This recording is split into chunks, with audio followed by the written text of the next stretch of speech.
When it comes to the quest of maximizing muscle growth, a variety of different training methods are often employed. One popular training method, drop sets, simply involve performing one or more sets with a lighter weight immediately after you finish your heavy set. They're typically used to accumulate more volume in a shorter amount of time, achieve a greater muscle pump, and elicit more metabolic stress than you would with standard straight sets, which would theoretically lead to better growth since metabolic stress is proposed as one of the main drivers of muscle growth. However, given that recent research has revealed that metabolic stress may not be as important for muscle growth as we once thought, it begs the question as to whether drop sets are worth incorporating at all, or whether sticking to normal straight sets would instead be best. And to figure this out, fortunately, there are a handful of studies that can provide us with some insight. For example, one very recent 2017 paper by Fink and colleagues compared the effects of using drop sets versus normal sets on muscle growth and strength during the triceps pushdown. The drop set group performed one heavy set of their 12 rep max and then immediately went into 2 drop sets with lighter weight to failure, whereas the normal set group simply performed 3 heavy sets of their 12 rep max with rest periods in between. The result, despite the drop set protocol taking just half the time to complete, and despite volume being equated between the groups, after 6 weeks, the drop set group experienced almost double the triceps growth as the normal set group. But before you go ahead and start implementing drop sets for all your exercises, there are a few things to keep in mind. First off, although the drop set group experienced greater muscle growth, there was a trend for greater strength improvements in the normal set group, which makes sense since they were able to use heavier weight rather than dropping it throughout the sets, which we know is better for strength gains, meaning that over time, normal sets would likely lead to significantly better strength gains and likely better muscle growth in the long run due to the concept of progressive overload, especially if the comparison was done on compound movements as opposed to just the triceps extension. Secondly, the study was done on just 16 subjects and their findings have yet to be replicated. The only 2 other drop set studies out there where volume was equated between groups showed no significant difference in muscle growth when drop sets were employed. And lastly, it seems that training to failure is required in order for drop sets to be effective. And since we know based on recent research that training to failure causes more fatigue and extends your recovery time when compared to non-failure training, this can become problematic if you start overusing drop sets since each set requires you to reach failure, which can negatively affect the rest of your workout and even workouts later on in the week. So does this mean that drop sets have no place in your routine?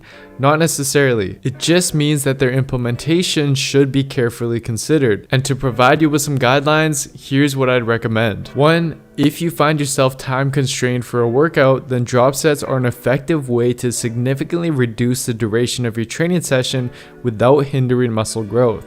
And to implement them, instead of performing 3 sets of a biceps curl with rest in between, for example, you'd instead start with 1 heavy set to failure, then immediately drop the weight by roughly 20% and do another set to failure, and then repeat this again by dropping the weight by another 20%. Now this definitely shouldn't be used for all of your workouts due to recovery issues, but it can be useful to occasionally implement whenever you're short on time. 2. You mainly want to incorporate drop sets on accessory exercises or machines rather than compound movements.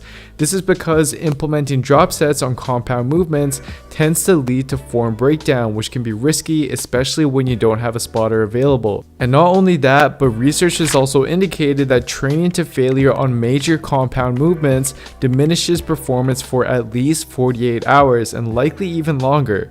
And since drop sets require you to train to failure, this lingering fatigue could negatively impact training sessions later on in the week, whereas doing so with isolation exercises doesn't interfere with recovery to the same extent. And finally, 3. Use drop sets sparingly. For instance, instead of replacing every single set for every single exercise with drop sets, you can instead reap the possible benefits of them without causing recovery issues by simply adding in a drop set to just the final set of the last 1 or 2 exercises in your workout. Doing so is a time-efficient way to quickly add more volume and induce more metabolic stress within your workouts without causing much interference with your recovery.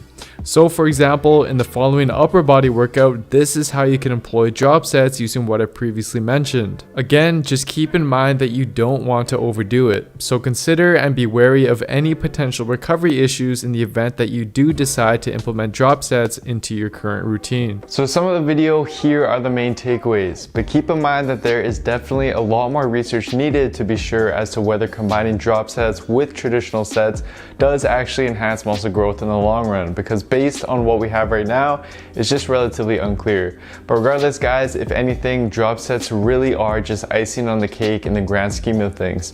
Although it's perfectly fine to incorporate them for their possible added benefits and their time-saving capabilities, just know that your main focus and priority needs to be on progressing your main compound movements over time, as it's clear both anecdotally and through research that this is what's going to deliver the majority of your results.